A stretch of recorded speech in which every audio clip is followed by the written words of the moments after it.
तो ये भी उसकी एक एप्लीकेशन में आता है। हम लोग जो काम करने वाली चीजें देखो, जो ये तो हम कर चुके कि फॉर्मूले से डायमेंशन बनाना है, और फॉर्मूले से डायमेंशन बनाना हमारे लिए बहुत जरूरी है। और डायमेंशन से फॉर्मूला भी बना सकते हैं आप, लेकिन वो फॉर्मूला पूरा नहीं होता है, तो वो आगे लिमिटेशंस ऑफ डायमेंशनल एनालिसिस में हम पढ़ेंगे। कुछ कुछ आइडिया मैंने आपको दिया भी है, प्रिंसिपल ऑफ होमोजेनिटी के फिर एप्लीकेशन। अब जो आज थोड़ा सा बड़ा है, वो drive new physical quantity, relation between two और थ्री और मोर फिजिकल क्वांटिटीज, या फिर drive relation between physical quantities.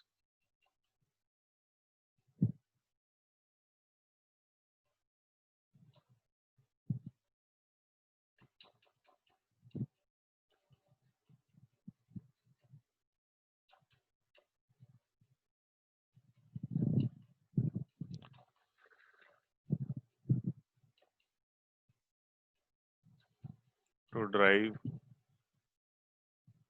Relation between physical quantities.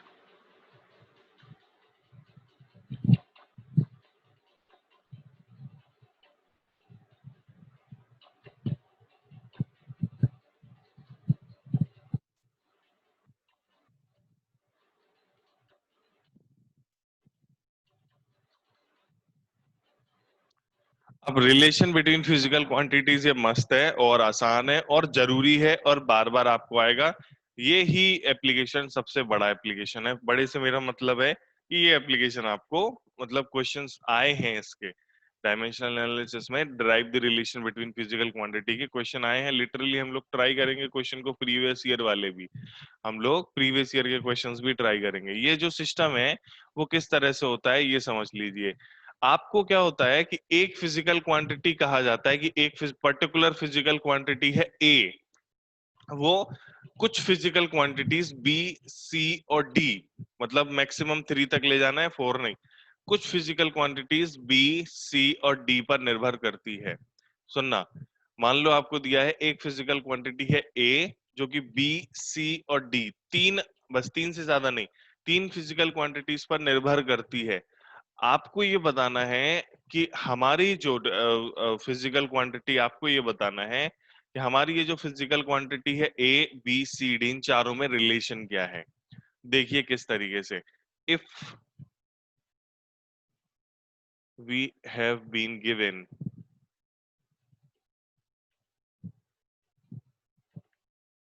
that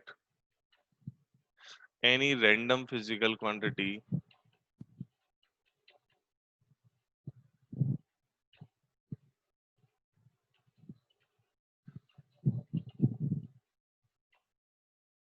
any physical quantity is,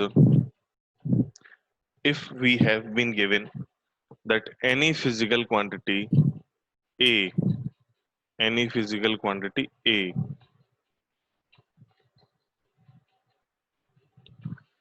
depends upon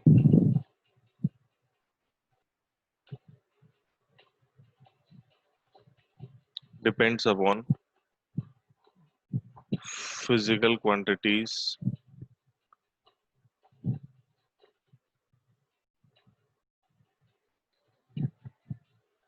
b,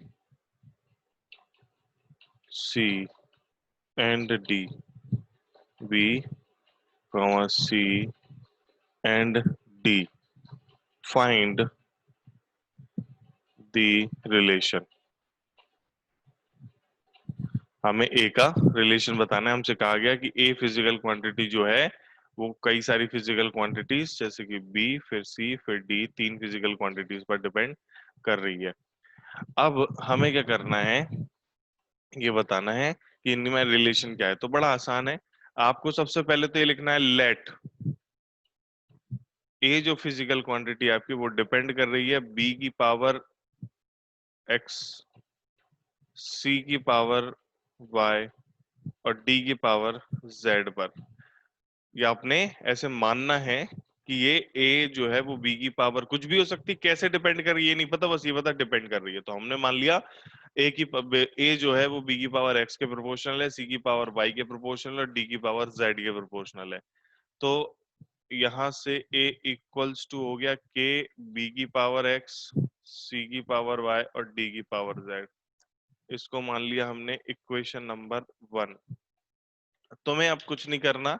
अब तुम्हें physical quantity A, physical quantity B, physical quantity C और physical quantity D, चारों के dimensional formulas लिखने हैं। LHS में dimensions को RHS की डायमेंशंस के साथ कंपेयर करना है, इक्वेशन बनानी है और सॉल्व करना है। अब ये बाकी का टर्म है, ये हम लोग एक एग्जाम्पल के जरिए देखेंगे। ठीक है, एग्जाम्पल के जरिए हम समझ पाएंगे।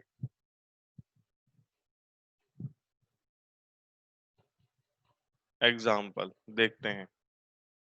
इफ वी हैव बीन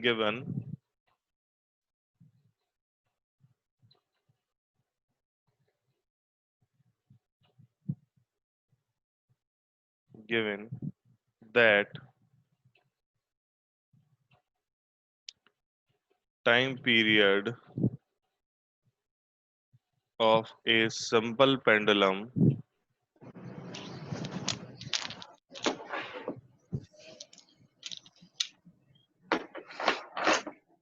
बड़े जल्दी आ गए कार्तिक। सॉरी सर, बोलिए तो हो गया। If we have been given that time period of a simple pendulum capital T depends upon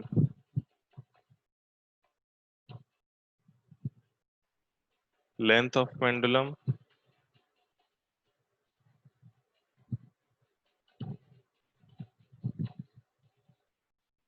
and acceleration due to gravity,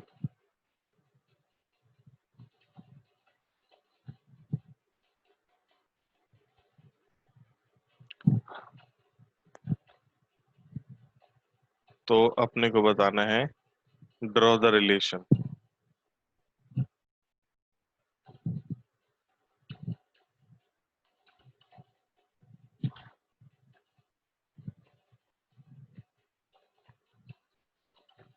कैसे करेंगे, कैसे करेंगे भाई?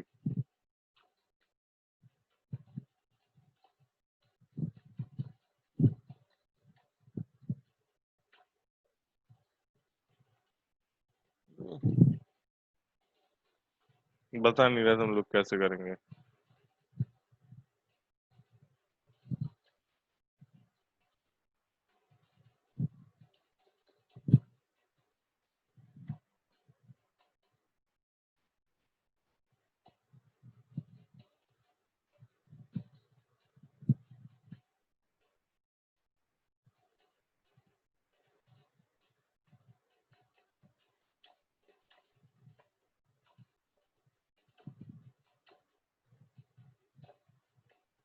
बता ही नहीं रहे तुम लोग यार। क्या लिखें सबसे पहले? यादव बोल दे बालक, गलत सही के चक्कर में मत रहा करो, बोल दिया करो तुम तो। बोलो जैन साहब, अभी अभी ऊपर बताया क्या लिखें?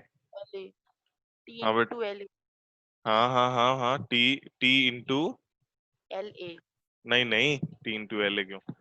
एक्सेलरेशन ड्यू टू ग्रेविटी को पहले तो जी से रिप्रेजेंट करते हैं। ठीक है, ये मैंने यहाँ पर लिखा नहीं है लेकिन आपको पता होना चाहिए। एक्सेलरेशन ड्यू टू ग्रेविटी को हम जी से रिप्रेजेंट करते हैं।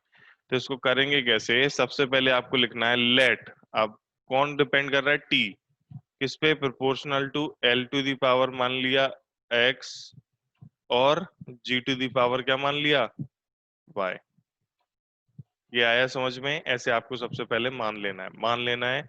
उसके बाद इक्वल प्रोपोर्शनल टू बदल के हो जाएगा equals to L to the power, नहीं कांस्टेंट आ जाएगा यहाँ पर। कांस्टेंट आ जाएगा कितना? K L to the power X और G to the power Y. अब यहाँ से अपने अगले स्टेप शुरू होते हैं। ये अपनी जो फर्स्ट इक्वेशन बन गई, यहाँ से अपने अगले स्टेप शुरू होंगे। सब लोग जाग रहे हैं कि सो रहे हैं? सर जाग रहे हैं। जाग रहे हैं। और बाकी लोग? ज्यादा तुम्हारी हाना नहीं आ रही, कुछ बहुत देर हो गई है। राजपूत, नहीं उदित, सर, आ गए बिल्कुल। आयुष, वो लड़के 10 जिस हो गया। Yes sir. हाँ, सोना नहीं है। ऐसे करता था बेटा मैं पता क्या करता था क्लास 10th में जब था, तो पिताजी मेरे वो उठा दे मेरे को 3 बजे। अब बोर्ड के एग्जाम थे, 3 बजे उठा दें। अब 3 बजे उठा दें तो 3 बजे उठा दें, या 3 बजे तो मैं उठता नहीं था ना, पहले मैं 5-6 बजे उठता था। अब 3 बजे उठा दें तो 3 बजे कैसे भयंकर नींद है, सर्दियों का टाइम, पढ़ाई मतलब पूरी 10th में मेरे को 3 बजे उठाया सवेरे। तो सर्दियों के टाइम मैंने एक टेक्निक डेवलप करी सोने की। ठीक है, देखना मैं क्या करता था। मैं क्या करता था, ऐसे ऐसे बैठ गया, ऐसे बेड पे बैठ गया, किताब रख ली, कॉपी रख ली और ऐसे रजाई ओढ़ी और ऐसे टिक के सो गया। वो बस सो रहा हूँ, बस ऐसे टेढ़ा करके सो रहा हूँ, बस किसी को नहीं पता कि मैं सो रहा हूँ ऐसे। लेकिन बाद में फिर पता चल गया पिताजी को, तो उस दिन लात भी पड़ी थी। लेकिन ऐसे सो जाता था मैं, बैठे बैठे। तो मैं कह रहा हूँ कि तुम लोग सोना नहीं, ठीक है कार्तिक? तुम तो सो के उठे होगे अभी जस्ट। Yes sir. हाँ, तो बिस्तर पे ही होगे। सर सर हाँ दूसरे रूम में आ गए। हाँ, बिस्तर छोड़ दिया करो, बिस्तर पे नहीं लेटा करो। बिस्तर पे केवल तभी जाया करो जब सोना हो। मतलब ऐसा खाना, लोग क्या करते हैं, खाना भी बिस्तर पे खाते हैं, कुछ पढ़ते हैं तो भी बिस्तर पे ही पढ़ते हैं, कुछ और भी बिस्तर पे ही करते हैं। पहले जो सिस्टम था तो अच्छा था, क्या था, खटिया होती थी या चटाई होती थी या गद्दा जिस पे लेटते थे हम लोग। तो सुबह हुआ, हमने वो खटिया उठा के टिका के रख दी, तो अब हम दिन में उस पे लेट नहीं पाते थे या लेटते नहीं थे, आमतौर पर वो हमें बिछा हुआ, अब क्या है, बेड पड़ा रहता है सबके कमरों में। तो आमतौर पर इतना बड़ा बेड इतनी सारी जगह ले ही लेता है, इतनी सारी जगह बेड ले लेता है, तो फिर हम लोग क्या करते हैं कि बेड में ही बैठते हैं। टेबल कुर्सी डालने की जगह नहीं होती, जमीन पे बैठने की जगह नहीं होती, तो बेड पे ही बैठ जाते हैं। तो ये टेक्निकल है। अपनी जो है मसल मेमोरी नाम की कुछ चीजें होती हैं। अब मसल मेमोरी में क्या रहता है कि आप लोग मतलब जैसे काम करते, जैसे for an example muscle memory में आप डेली इतने बजे खाना खाते हो, जो सुबह मान लेते हैं आप 6 बजे चाय पीते हो डेली, तो अगर आपको 6 बजे चाय नहीं मिलेगी तो आपको अच्छा नहीं लगेगा, तो वो मसल मेमोरी होती है हमारी। है ऐसे एक बहुत सीनियर टीचर हैं, उन्होंने बताया था कि आप लोगों की मसल मेमोरी होती है, आप हमेशा पढ़ाई जो करो वो टेबल और कुर्सी पर बैठ करके करो, हमेशा पढ़ाई करो, कभी भी टिक के पढ़ाई नहीं करो। होता क्या है, जब आप उस तरह से पढ़ाई करते हो और आपको एग्जाम तो वैसे ही देने हैं बैठ करके टेबल और कुर्सी पे, तो उस पर जब बैठ के आपको एग्जाम देने हैं तो आपकी मसल मेमोरी जो है वो बेहतर काम करती है। कुछ बच्चे होते हैं जिनको आता हुआ भूल जाता है, तो उसको एक तो एंजाइटी होता है उसका कारण, उसकी वो प्रैक्टिस से चली जाती है। लेकिन जो मसल मेमोरी है वो भी आपके लिए बहुत इंपॉर्टेंट है। अगर आप जैसे क्लास पढ़ रहे हो मेरी, और अभी आप बिस्तर पे बैठ के क्लास पढ़ रहे हो, तो वो इफेक्टिव उतनी शायद नहीं होगी जितनी टेबल कुर्सी पर बैठ के होगी। मतलब मैं सोने वाली बात नहीं कर रहा, सोने वाली बात तो सेकेंडरी है, लेकिन ये मसल मेमोरी हो रहा है। सोना भी ऐसा नहीं है कि सो जाओ तुम लोग, लेकिन मसल मेमोरी होती है, वो हमें बनानी है। अब हम बिस्तर पे केवल सोने के लिए जाएंगे ना, तो हमें बिस्तर पे जाने पे अच्छी नींद आएगी, तो बिस्तर हमेशा हटा के रख दिया करो, या फिर बिस्तर पे जाया ही मत करो जब तक कि आपको सोना ना हो। आप बिस्तर पे जाओ ही केवल सोने, लोग कहते हैं मेरे को नींद नहीं आती, उसकी कुछ तरीके हैं। आप बिस्तर पे केवल जाओ ही तब जब आपको सोना है। बिस्तर पे कभी मोबाइल फोन लेके नहीं बैठो, कभी भी। आप बिस्तर पे जाओ केवल सोने के लिए, और कुछ मत करो। आप मान लो आपको 12-1 बजे तक मोबाइल चलाना है, तो आप चलाओ। वैसे चलाना तो नहीं चाहिए, लेकिन आप चलाओ, लेकिन अलग से चलाओ, बाहर बैठ के, मतलब बिस्तर पे नहीं। बिस्तर केवल सोने के लिए, ये टेबल चेयर ऐसे पढ़ने के लिए, और भी चीजें हैं, सबके अपने अपने काम है, उसी हिसाब से आप लोग रखो, तो मसल मेमोरी आपको हेल्प करती है बेहतर परफॉर्मेंस पे। ठीक है, ये एक मैं प्रोफेशनल एक्सपीरियंस बता रहा हूँ अपना, और प्रोफेशनल लोगों ने जो मुझे बताया वो भी बता रहा हूँ मैं। ठीक है, तो लेट टी ये सब सिस्टम था। अब शुरू होता है अपना काम असली, कैसे इसको करना है। तो इसके इस हिसाब से dimensional formula of T will be equal to dimensional formula of L X G Y. Principle of homogeneity कहता है डायमेंशनल, तो हम इसको डायमेंशंस के टर्म्स में लिख देते हैं। तो dimensional term writing above equation, equation 1 in terms of dimensional formula.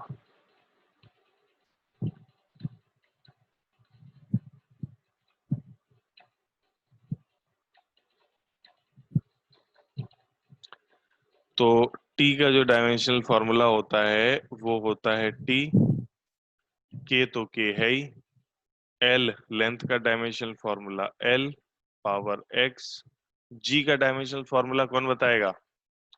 Acceleration due to gravity का डायमेंशनल फॉर्मूला कौन बताएगा? बताएं जल्दी।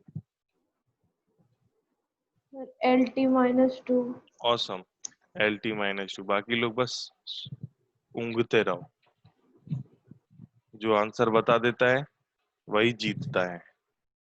LT-2, इसको कंप्लीट करो जरा, k तो k है ही, l पे पावर इधर x है इधर y है, तो टोटल पावर हो गई x प्लस वाई। t पे उधर कुछ भी पावर नहीं है, इधर कितनी है? t की पावर -2y।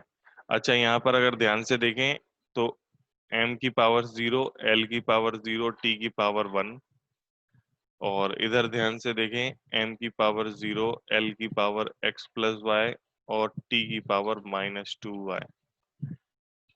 ये हो गया हमारा। अब कंपेयर कर देते हैं, दोनों तरफ को आजू बाजू को कंपेयर कर दिया जाता है। कंपेयरिंग डायमेंशंस, ये सबसे इम्पोर्टेंट पूरे ही है, लेकिन डायमेंशन कंपेयर करना भी आना चाहिए आपको। तो हम m की डायमेंशन कंपेयर करते हैं, तो LHS में भी 0 है और RHS में भी 0 है। ये इक्वेशन स्मॉल a ले लो। L की डायमेंशन कंपेयर करते हैं तो LHS में L की वैल्यू है 0,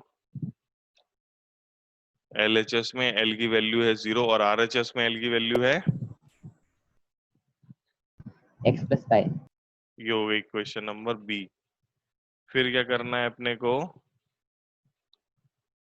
फिर करना है T की डायमेंशन कंपेयर कर देते हैं हम।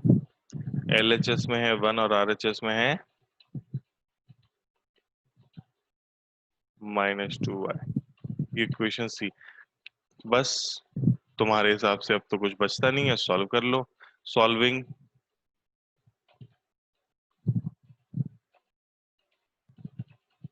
फॉर x एंड y, बता जल्दी कितनी वैल्यू आ रही है x और y के लिए सॉल्व करने पर? बताइए, x और y के लिए सॉल्व करेंगे तो कितना वैल्यू आ रहा है?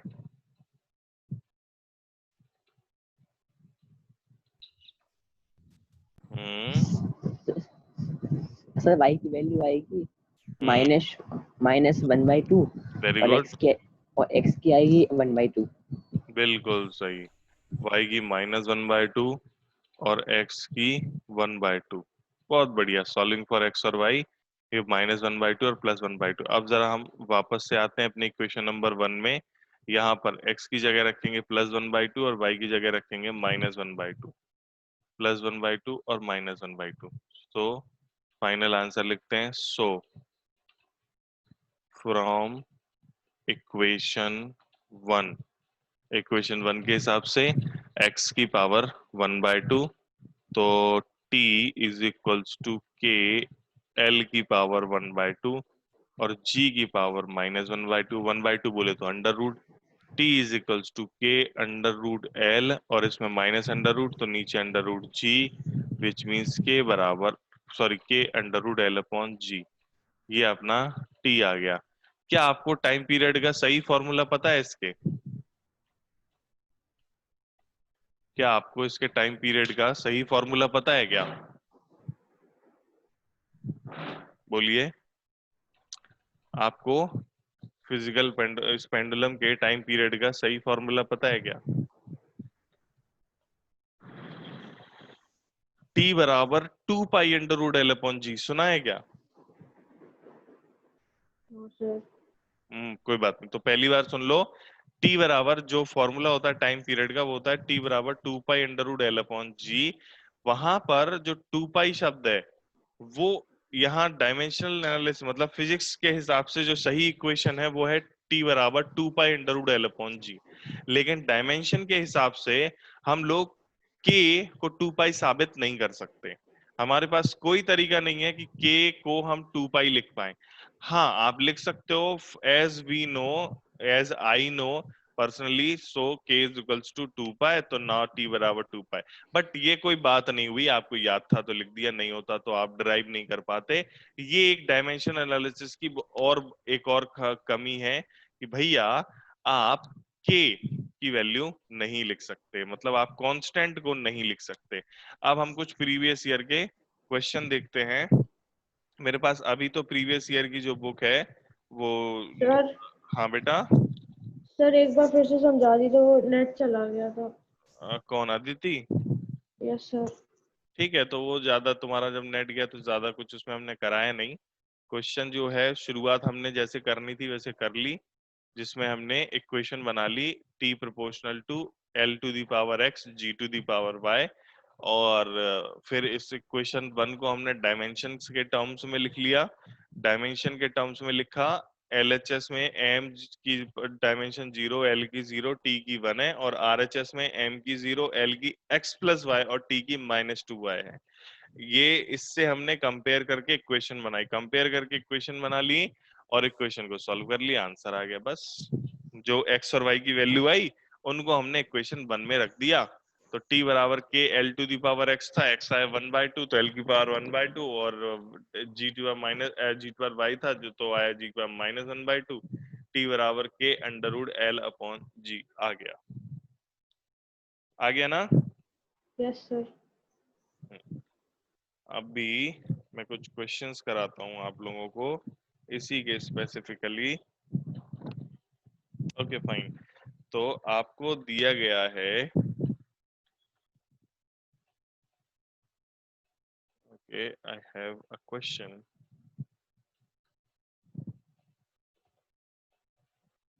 Question is if P represent radiation pressure. अब तो ये रेडिएशन प्रेशर तो आता ही नहीं होगा, इसको छोड़ो अभी हाल फिलहाल। Radiation pressure, C represent speed of light, Q represent radiation energy striking a unit area per second, and then non-zero integer x, y, z such that is dimensionless R.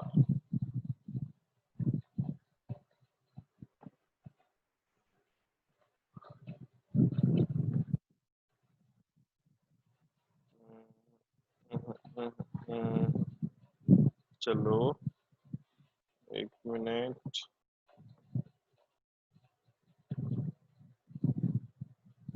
Okay, ये अपने एम्स में आया हुआ question है। Speed of light c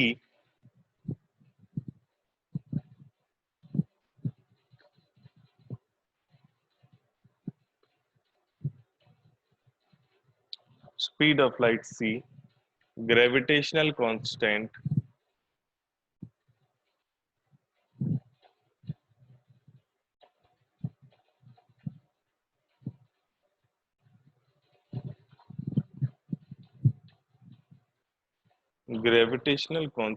capital G and Planck's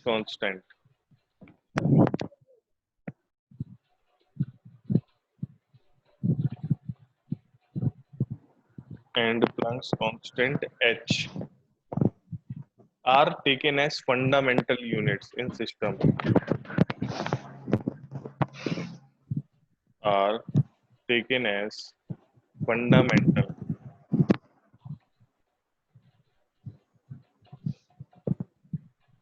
units in system. Fundamental units in a system. The dimensions of time in this new system should be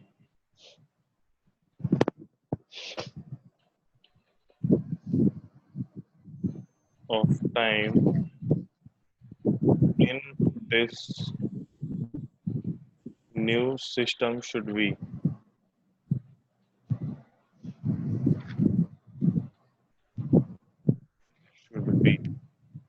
आपको time की dimension लिखनी है इन तीनों के टर्म्स में। यानी कि मैं बताता हूं आपको क्या दिया गया है, इसको शुरुआत कैसे, तो ऐसे कर दो, तो टाइम जो है proportional to c to the power x g to the power y। अरे कौन सो रहा है? कार्तिक क्या कर रहा है? सो ले तो ढंग से। नहीं सो रहे। चलो इधर बताओ, speed of light c, gravitational constant capital G and Planck's constant small h are taken as fundamental units in system. The dimension of time in this new system should be. तो मान लिया टाइम की dimension जो है c की power x, g की power y और h की पावर z के प्रोपोर्शनल है। c, g और h के टर्म्स में t की वैल्यू निकालनी है, तो t is equals to k c g x G Y और एच जेड। चलिए जल्दी से कॉपी पेन लेके सॉल्व करना शुरू करो। स्पीड ऑफ लाइट की तो डायमेंशन आती होगी, कितनी है स्पीड ऑफ लाइट की डायमेंशन? आर्यन कितनी है स्पीड ऑफ लाइट की dimension? Dimensional formula speed of light का, आर्यन। आर्यन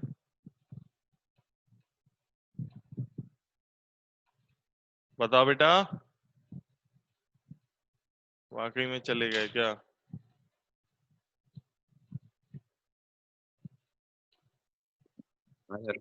बोलो स्पीड ऑफ लाइट का डायमेंशनल फॉर्मूला। हाँ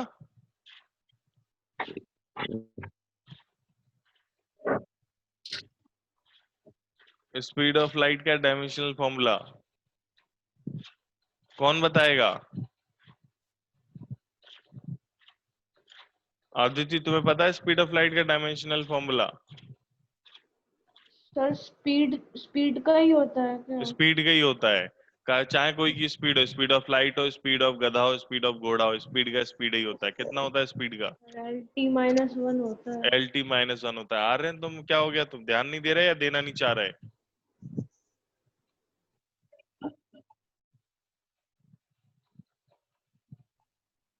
करो आगे चलो। अब एक्सेल जो कैपिटल G और H के डायमेंशनल फॉर्मूला मैं तुम्हें दिखा देता हूं, अपन ने कल लिखे थे, ये रहे।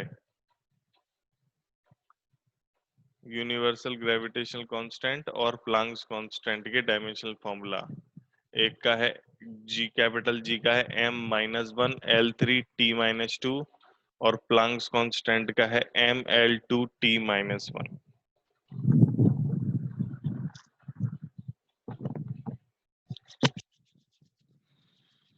mL2T-1 देख लो, पूछो कुछ नहीं आया तो उसको लिख लो ढंग से, और नीचे वापस आ जाते हैं।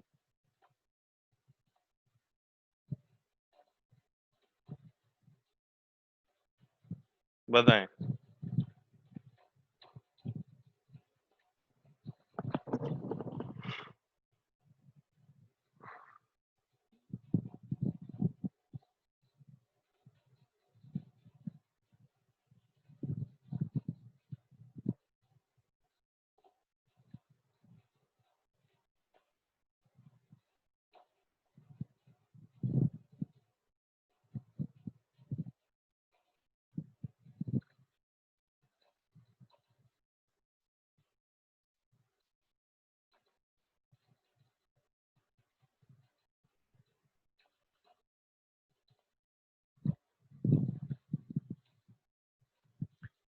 चलो भैया, किसी का हुआ कि नहीं सॉल्व?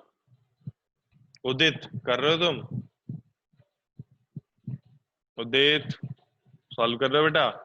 Yes sir. हो रहा है? थोड़ा हो गया सर। जैन साहब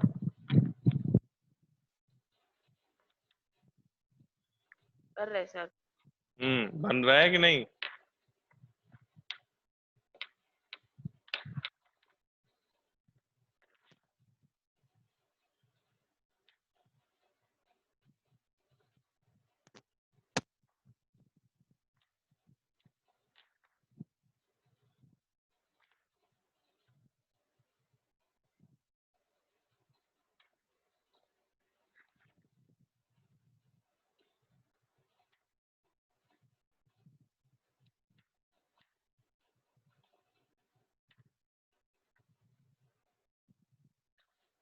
चलिए अब मैं करना शुरू करता हूँ, आप लोग अगर आगे हैं तो अपना करते रहें। इसमें एक क्वेश्चन बनाना हो सकता है थोड़ा सा महंगा पड़े आपके लिए, पर ये क्वेश्चन नंबर 1 बन गई अपनी। Okay, speed of light c, gravitational constant g and Planck's constant h are taken as from the positive system dimension this should be। तो t की डायमेंशन बतानी थी, ये कर लिया हमने, डायमेंशनल फॉर्मूले के टर्म्स में लिखा। तो t का डायमेंशनल फॉर्मूला होता है क्या, m0 l0 t1 के। c का डायमेंशनल होता है lt-1 x। g का डायमेंशन क्या था, मैं भूल गया, क्या था जरा बताना मुझे। g का dimension m minus 1 L3 t minus 2। t-2 सही है। Yes sir. h का बताना, मैं फिर वो ये भी भूल गया। ml2 t minus 1। ml2 t-1 z। तो अगर हम ध्यान से देखें, m पे क्या है, -1 इंटू वाई -y, और इधर z -y plus z, m पर हो गया, l पर x 3y 2z, x plus 3y plus 2z, t पर -x -2y -z। Okay okay okay, हो गया काम, इक्वेशन बन गई हमारी, यानी कि इधर था m0 l0 t1, कंपेयर करके इक्वेशन बनाना है, कंपेयरिंग।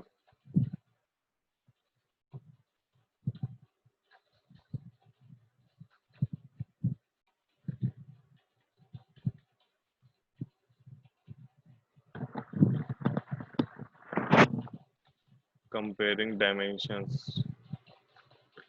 तो m की डायमेंशन कंपेयर करी, LHS पे है 0 और RHS पे है -y plus z। Equation number A. LHS, फिर L की डायमेंशन कंपेयर करी, LHS पे 0, RHS पे x plus 3y plus 2z। B MLT, T को कंपेयर करते हैं, LHS में है 1, RHS में है -x -2y -z। सी। चलो भाई, अब इक्वेशन, यही इक्वेशन बनी थी क्या आप लोगों की, इक्वेशन यही बनी है क्या, बोलो। Yes sir. Yes sir.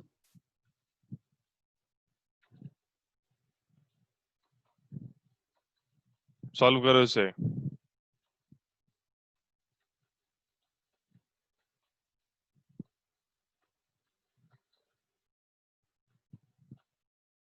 Solve करो।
Sir x equal to -2, y equal to 2 और z इक्वल टू -2 आ रहा।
मैं कॉल पे चला गया था, सॉरी।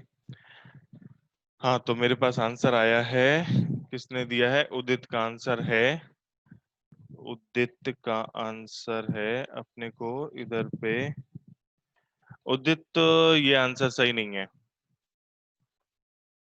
ऑप्शन में 1/2, 1/2, -5/2, 1/2, 1/2, 1/2, 1/2, 1/2, -3/2, 1/2, 1/2, 1/2, दो बार ऐसा है। मतलब G पे पावर 1/2, H पे पावर 1/2, C पे पावर -5/2। ये ऑप्शंस हैं। चलो, उस पे नहीं जाते हम, यहाँ से क्वेश्चन सॉल्व करना शुरू करते हैं। क्वेश्चन तुम लोग ने सॉल्व नहीं करी। मैं तुम लोग बताओ अच्छा कैसे क्वेश्चन सॉल्व कर रहे थे, फिर मैं बताता हूँ क्या कमी रही। कैसे क्वेश्चन सॉल्व कर रहे थे हम?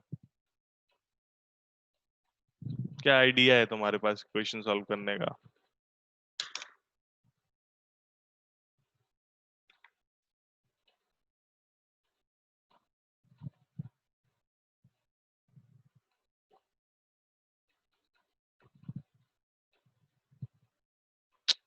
यार बताओगे नहीं तो कैसे चलेगा? तुम लोग इक्वेशन सॉल्व नहीं कर पाए, उसके बाद भी बताना भी नहीं चाह रहे हो कि इक्वेशन सॉल्व करना है, कैसे करना है, क्या करना है। बकवास है, फिर तो सब काम बेकार है। फालतू में ही हम लोग टाइम पास कर रहे हैं फिर तो। डायमेंशन कंपेयर कर रहे थे हम लोग, इक्वेशन सॉल्व करना है। बी और सी को लो, taking equation B and equation C, तो बी और सी, तो इनको ऐड कर दो। x +3y +2z को ऐड कर दो। 1 बराबर -x -2y और -z से ऐड करोगे तो x से x कट गया। फाइनली इधर आपका बचेगा 1, इधर 3y में से 2y -2y गया, बचा y +z। अब जरा इसको ऊपर देख लेते हैं हम। इसको इक्वेशन मान लो d। तो ऊपर इक्वेशन जो a थी और इक्वेशन d जो है, दोनों उसमें हो गया, तो इनको सॉल्व कर लो। From equation a and d, equation क्या थी अपनी? -y +z बराबर 0, -y +z बराबर 0, ये इक्वेशन a थी। और +y +z बराबर 1, ये इक्वेशन b, नहीं d।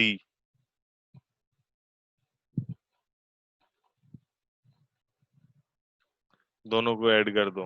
-y से -y गया तो z 2z, तो z की वैल्यू आ गई 1/2। z की वैल्यू 1/2 आ गई। इसको सॉल्व किया तो y की वैल्यू आ गई हमारी, z की 1/2 रखेंगे तो y की भी 1/2 आ जाएगी। अच्छा, अब z और y, put values of z and y किसी भी इक्वेशन में रख दो, y और z की वैल्यू में। आप y और z की वैल्यू 1/2 1/2 किसी में भी रख दो। मैं एक काम करता हूँ, c वाले में रख देता हूँ।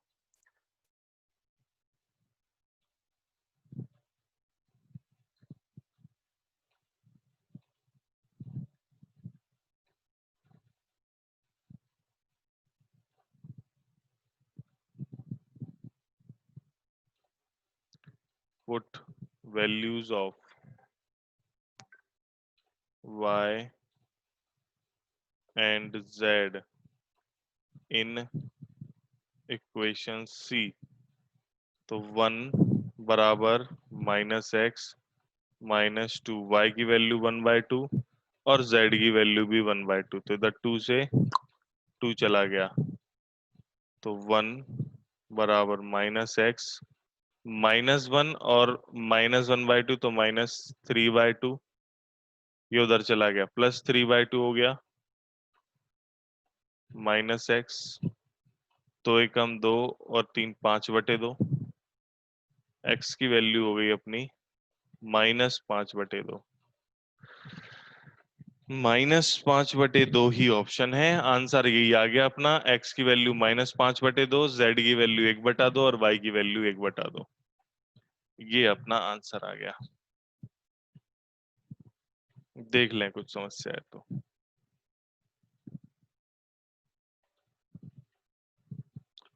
देख लें भाई कोई समस्या है तो। x की वैल्यू 1/2, y की वैल्यू 1/2 और नहीं, x की -5/2 y। तो फाइनली अब हम लिखना चाहेंगे तो लिखेंगे -5/2, 1/2, 1/2 finally. So t equals to k c की पावर -5/2, g की पावर 1/2, h की पावर 1/2। ये हमारा आंसर है। इसमें के हमें चाहिए नहीं, हमें केवल डायमेंशनल बतानी थी, तो हमें के इसमें चाहिए नहीं है। फिर ये हमारा आंसर हो गया। बोलो भाई साहब, किसको समझ में नहीं आया? सर y और z की वैल्यू किसी भी इक्वेशन में सब्स्टिट्यूट कर सकते हैं। हाँ, x निकालने के लिए ना। हाँ सर। तो b और c में से ही तो किसी में करोगे। जब भी इस तरह की इक्वेशन होती है जहां पर 3 वेरिएबल होते हैं, 3 इक्वेशन होती हैं x y z करके, तब आप उस स्थिति में, अब आपको वो तो सॉल्व करना आता नहीं है या होता नहीं है एक बार में, तो उसके लिए तरीका ये है कि आप दो दो टर्म्स जो आपको आता है, दो दो वेरिएबल की इक्वेशन बना लो दो। तो उसके लिए जैसे मैंने अभी क्या लिया, बी और सी को लिया और इसमें से ए को गायब कर, एक्स को गायब कर दिया, बी और सी इक्वेशन को लिया और एक्स गायब कर दिया, बची क्या वाई जेड। और ए पहले से किस में थी, वाई जेड में। तो अब अगर इन दोनों को लेके सॉल्व कर लिया, मान लो ए इक्वेशन में भी एक्स होता, तो फिर हम एक क्वेश्चन को सी से या एक क्वेश्चन को बी से कुछ के सेट करके फिर एक और, मतलब डी और ई दो नई इक्वेशन बनाते, दो दो वेरिएबल वाली। आप चाहे तो वाई जेड वाली बना लो, चाहे एक्स जेड वाली बना लो, चाहे एक्स वाई वाली बना, जो मन करे ऐसे करके बना लेते हैं। आया कुछ कुछ समझ में कि नहीं आया? Yes sir. ऑसम, बहुत बढ़िया। किसको समझ में नहीं आया? आयुष? यस सर, आ गया। उदित? आ गया सर। कार्तिक? सर आ गया। जैन साहब? ठीक है, सभी को आ गया। यानी कि तो एक क्वेश्चन तो आप लोग का खुद का बनता है, एक तो खुद खुद पे करना पड़ेगा आप। Okay,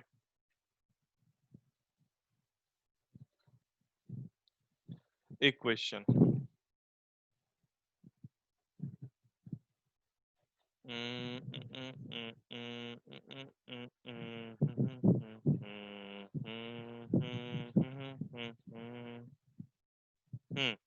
A gas bubble formed from an explosion underwater oscillates with a period capital T proportional to P to the power A, D to the power B, E to the power C, where P is pressure, D is density of water and E is total energy of explanation. The value of A, B, C, मतलब हमको आधा solve करके दिया हुआ है।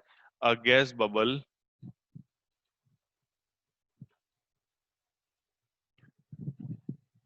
formed from an explosion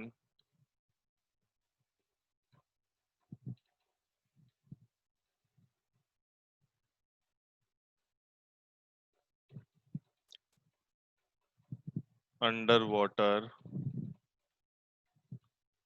is oscillating with time period capital T.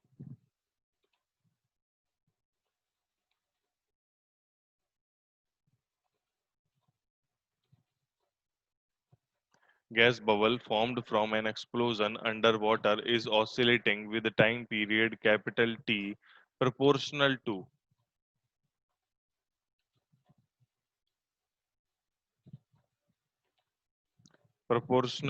what?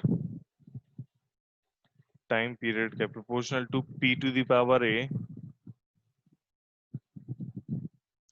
D to the power B, E to the power C, where P is pressure,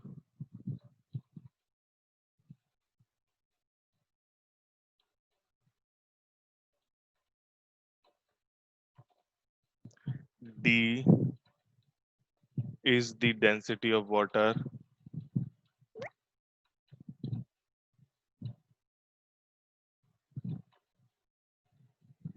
and E is total energy of explosion.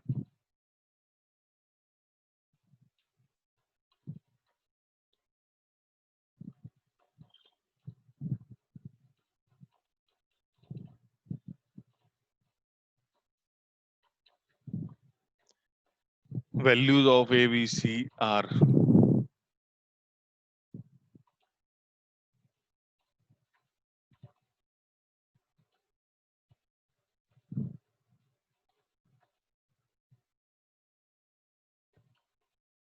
हमको given है पहले से ही time period proportional to P to the power A, D to the power B और E to the power C. P for pressure. Pressure का formula क्या होता है?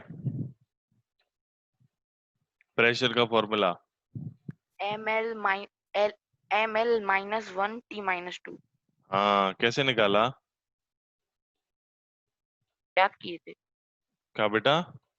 सर, याद पढ़े थे, याद किए थे सर, और याद करने. हाँ, तो प्रेशर का फॉर्मूला अगर तुमसे याद करने में प्रॉब्लम हो रही है तो उसका तरीका है फॉर्मूले से करो. प्रेशर का फॉर्मूला तो सबको पता ही है, फोर्स अपॉन एरिया होता है. फोर्स का डायमेंशनल फॉर्मूला होता है mL T-2 और एरिया का तो पता ही है L2. इसको हमने सॉल्व कर लिया तो m का m रहा, L-1 हो गया, T-2 हो गया. फिर P का डायमेंशन हो गया, डेंसिटी का डायमेंशन बताएंगे मास पर यूनिट वॉल्यूम. मास पर यूनिट वॉल्यूम यानी कि mL-3 और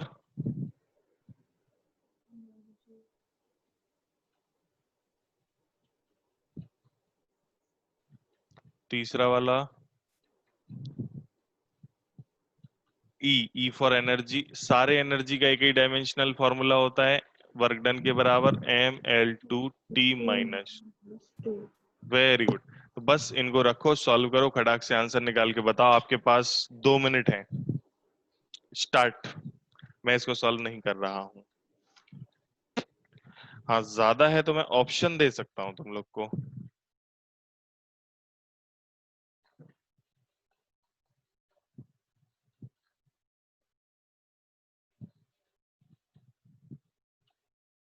पहला ऑप्शन है A1 B1 C2. A1 B1 तुम सॉल्व करते रहो, मैं ऑप्शन लिख दूंगा. C2. दूसरा ऑप्शन है A1 B2 C1.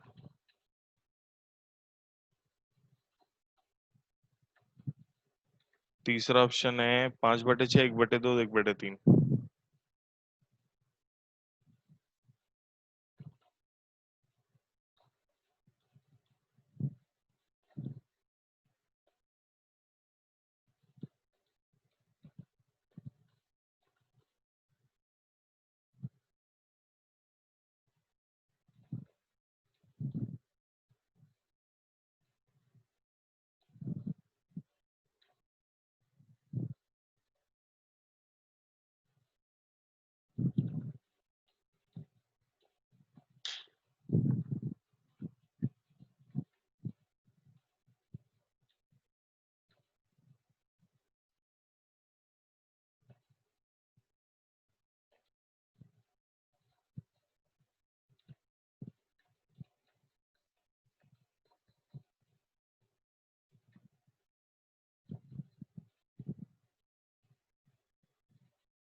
चलो ठीक है, क्लास अभी खत्म करते हैं हम लोग।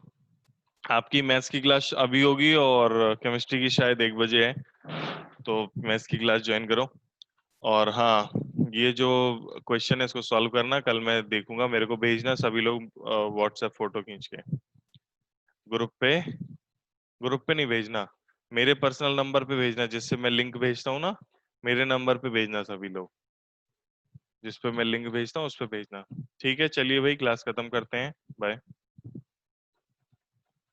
Thank you sir. Thank you sir. Thank you welcome sir. बेटा, welcome. Okay sir, good night sir. Good night good night बेटा।